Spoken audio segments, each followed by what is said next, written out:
You're about to watch a podcast with myself and Karen Yankovich. Everything to do about LinkedIn, tips, tricks, quality leads, and a lot more. Karen Yankovich is an expert in LinkedIn and a specialist in public relations. Why is LinkedIn important for marketing? Oh, well, that's a big question. Here's the thing. The world we live in right now, right? And we're recording this, it's 2024. We've gone through a pandemic where the world was virtual and the online space got really noisy. And I think what I feel like happened is people couldn't take the noise anymore and they just started shutting down. That what used to work just doesn't work anymore. People have a hard drive full of training. They're not looking for all of that kind of stuff anymore. What they're looking is more human-to-human connection. And that's what LinkedIn brings. So I think that starting with the pandemic, right, because LinkedIn is virtual networking. So of course we were all using it. Many of us were using it then, or people that were making money were using it then. And then going into this space where people just really want to do business with people they know, like, and trust. If you're buying a $29 something, then you can do that very successfully off of a faceless Instagram account.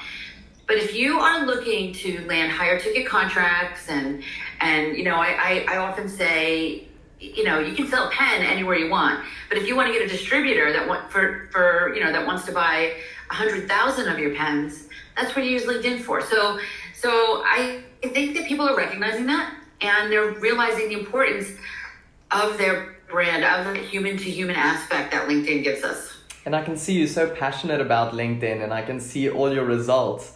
So I was curious why you chose LinkedIn, but that answers a big question for me. My next thing is, with getting all these great results, what is the best performing content for LinkedIn? Oh, I gotta tell you, it's not my favorite question. And I'm going to tell you why. Okay. So many people think about content and reach and how do I get more eyes on my content. And I get it. I get that, right? But the beauty of LinkedIn is not how many eyes saw your post, is how many people are on your calendar, right? So it's really about did the right eyes see your post? And that's where I think LinkedIn differs from many of the other social media platforms. And the other thing is, if I say, quizzes or polls or whatever, the minute the words come out of my mouth, the algorithm will change and LinkedIn it won't be the thing anymore. So there are people smarter than me that spend a lot of time counting posts and counting algorithms, and there's lots of reports on that kind of stuff. And of course I read that stuff, and it's important. It's good to know that stuff. For example, how many hashtags should you use? Should you use hashtags at all, right? Does it really matter? I don't think so. But if I'm going to use hashtags, let me use the ones that are going to perform the most effectively for me, right? So I would say my answer to your actual question, though, is I think it's really a mix. It's really a mix of content. And don't be afraid to just post text. It doesn't have to have images, doesn't have to have video, doesn't have to have links, right? Just post some text, because it's on LinkedIn, it's about the conversation, right? And not as much about the fancy stuff. Yeah, that's true. That's very true. And I see a lot of lead specialists that I speak to, they're like, have you tried LinkedIn? Everyone raves about LinkedIn. So I want to ask someone that specializes in LinkedIn, what is the best way to get leads on LinkedIn? You know what? There's probably more than two camps, but I'm going to go with there's two camps, okay. Right? There's the people that spam their networks in hopes that something's going to come up as a lead. That's not my cup of tea. That's not how I like to do it. I think that alienates your network. I don't want to be known as those people. But does it get you leads? It does. The problem is the leads are not qualified. It's just a lot of work, a lot of nonsense, and a lot of unqualified leads, which frankly, even if you're paying somebody to do all that and those leads get on your calendar, who's got time to talk to 10 unqualified leads every week, right? So that's one way, and it's not my favorite way, as you can, I'm sure, tell. To me, I like my LinkedIn strategy to be more magnetic. I want people kind of coming more to me. So yes, of course, we want to focus on who might be a good lead, who might sign a big, fat, juicy contract with you, right? But in addition to that, the two categories that I like to focus on that make my strategy more magnetic are who has an audience of people similar to my audience that I want to get in front of. This, for example, right? Somebody might be listening to this and they might have, maybe they saw my name somewhere, but I had no credibility. They didn't know who I was. But because you brought me to the conversation, I get a little bit of extra credibility and you're bringing me in front of your network, right? So that is kind of what I mean by that. Mm-hmm. And then kind of tag teaming. And I would say something like this probably falls into both of these categories. Other things that fall into that first category really are just like JVs, joint ventures. Who's got an audience? Who can bring you in front of their audience? Maybe they'll send your lead magnet out in front of people, right? So when I build relationships on LinkedIn, I love to have conversations that start with, here's what I do, who do you know, right? Instead of here's what I do, give me your credit card. Yeah. Because that makes it more targeted, it makes it magnetic, and it drives sales much more quickly. But that last category, and this is what a lot of people overlook, and that's why I feel like this falls into both, is publicity. Are you building relationships with the podcast hosts, the journalists, the media people, the TV hosts that talk about the things that you're expert in? LinkedIn is about building relationships. In so many industries, like I would use like real estate here in the US, for example, they really lean heavily on their database, right? And then they're all doing everything other than posting on LinkedIn, right? I'm like, no, come on back to LinkedIn and let's fill your database, right? Let's fill your database. Who's writing about real estate in your market? Are you building relationships with them? Because that gives you the credibility that much of us are looking for. It helps us stand out from our competition, right? And again, it makes our strategies more magnetic. So for me, when I'm looking at LinkedIn for lead gen, it's less about going straight for the sale and more about building, like playing the long game a little bit. Of course, there's a short game too, right? But the long game is where the real power and money is with the LinkedIn strategy. Yeah, that's quality leads right there. That's so interesting. That's very valuable. And someone that doesn't understand LinkedIn so well, what would you say is like the key features of a successful LinkedIn company page? Yeah, well, first, let's take a step back and say the first thing you really need to do is focus on your LinkedIn profile, right? Because on LinkedIn, it's about you more than it's about your company. It's that human-to-human, one-to-one type thing, right? Our company pages are valuable, but first and foremost, you got to make sure you have a profile that makes you look worthy of people's time. Again, bringing a little bit of that magnetism in there. Are you using keywords that people are searching for on LinkedIn? It's a little different than Google or SEO, right? They might be searching for something different. But if you are a keynote speaker, are you putting in there, if someone's looking for a money coach keynote speaker, are you using those words so that you come up? Because people are searching for those things on LinkedIn, right? Yeah. So first, you have to take care of your personal brand. I mean, using me, for example, I teach this stuff, I speak on this stuff, so I have more personal connections than most people have, and you don't need that, but I'm just saying that because if somebody looks at mine and goes, well, Karen, you said we don't need them, and you have, 20,000. I have that because I teach this stuff, right? People connect with me. I only have about 500 on my company page because my company page is not where the business is happening. Yeah. So your company page is important. It establishes credibility, but if you've taken time to create, let's say a good website for yourself and for your business, you can probably copy and paste most of that to your company page. Beyond that, you want to post there on occasion so that you don't, so it looks active and you've got that credibility. If you have employees or even if they're contractors, you may want to connect them to your company page. All of that, again, it all comes back to that credibility. Do you look worthy of people's investment, not just of money, but of the time to even have that initial conversation, right? So you want to take some time to create that company page and you want to have some activity on it, but don't do that until you've done the personal brand stuff. Yeah. Okay, well, that really answers a part of my next question, a big part actually, but I'm going to ask this question anyway. What are the top 3 things people should focus on when optimizing their LinkedIn profile? Okay, well, if I can just do a little self-plug here, today, the day we're recording this, I just republished episode 284 of my podcast, And it's literally 5 things you need to do on your LinkedIn profile. Is literally the episode that dropped today. So it's KarenYankovich.com/284 gets you there. Okay, but nice.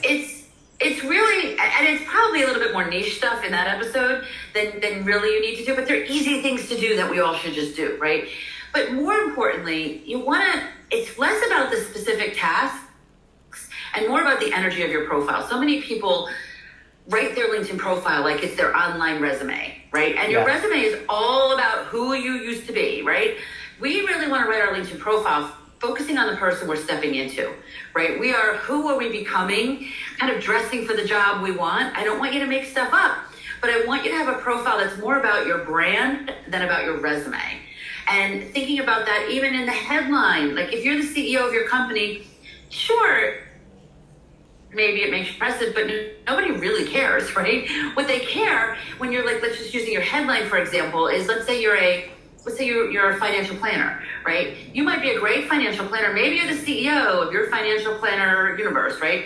But I don't care about that. But if you write something that says, I'm a financial planner that helps women over 50 create enough wealth to retire at 60, now you're telling me about you, but you're making it about me, right? Yeah. So think about that when you're creating your profile. So like I said, it's less about the specific tasks and more about the energy you're bringing to your profile. Make it client facing, right?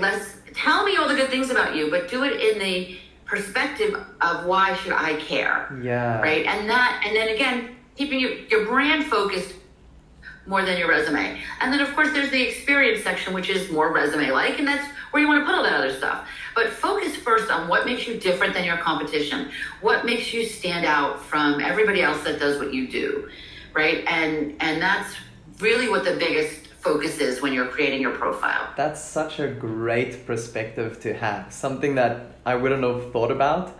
And it's quite motivating because to put that version of yourself out there, then you have to step in that role. That's who you want to be. It's sales copy, right? And it's sales copy. Sell yourself first, because again, that's who you're selling.